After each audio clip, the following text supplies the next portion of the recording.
Good morning, you all. I'm back again, and here we have our next message. And this one's called Cheering You On, when it sounds like a good reminder that God is on our side. In your heart, you want to live in my presence all the time, but in this world, that can be a very difficult thing to do. Don't be discouraged if your mind wanders away from me, and don't accuse yourself of being a failure. Try to see yourself as I see you. I am thrilled by your deep desire to stay close to me, and I am pleased every time you reach out to talk to me. Also, I notice the progress you have made since you started trying to live in my presence. When you realize your mind has wandered, don't be upset or surprised. This world and its ruler, the evil one, does everything it can to distract you. So when you force your way through all those distractions to talk to me, you score a victory. Treasure these victories and let them encourage you to keep trying. I am cheering you on. Wow, that's a great reminder. And that it's interesting how it kind of is like a self-fulfilling prophecy, as they call it, where say if you're caught in a situation and if you perceive something as being wrong and then your thoughts are negative, they're gonna keep reinforcing the same thing, Especially if you project the thoughts into your behavior, then this could affect other people, which will actually make the problem real, if that makes sense.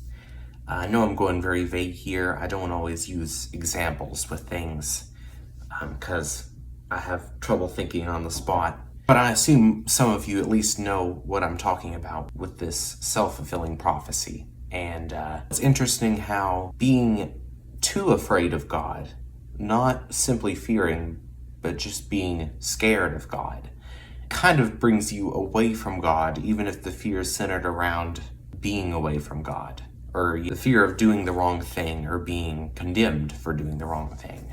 This note in itself is a good reminder for our earthly and our spiritual side, how we have to learn to mediate between the both of them from time to time and find out what the best course of action is in our daily life. And it can be hard to hear God's voice sometimes because when you think about it, it's something from a spiritual world into somewhere like the earth we lived on. And even if God's all powerful, that's kind of an interesting gap between the two worlds. And it sounds like a fiction book, even if it's not. I understand for some who may not be familiar with the Christian God or Christianity itself, especially if you were introduced by reading the actual Bible, that, you may interpret God as not as merciful as the modern Christians portray him as, because commandments are in such strict rules, Don't do this, never do that, this is very bad. And it's understandable. I know that's easy for some people to think that's a way to disprove him or whatever, but the thing with it is makes you wonder how merciful God would have been if Jesus had never died for our sins, which we have no way of knowing how that would have been. And if anything, that makes it easier to fear God, which in itself is not a bad thing, yet it certainly can turn into one.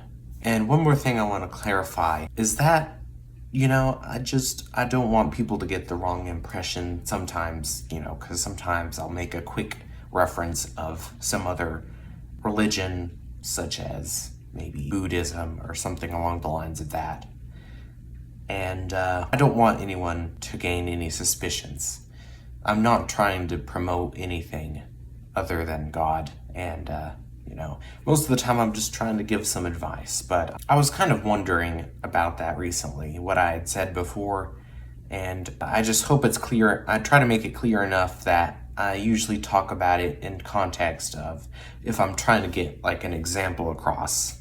If we need to talk about the other side of the coin, or people that haven't been introduced to our God yet.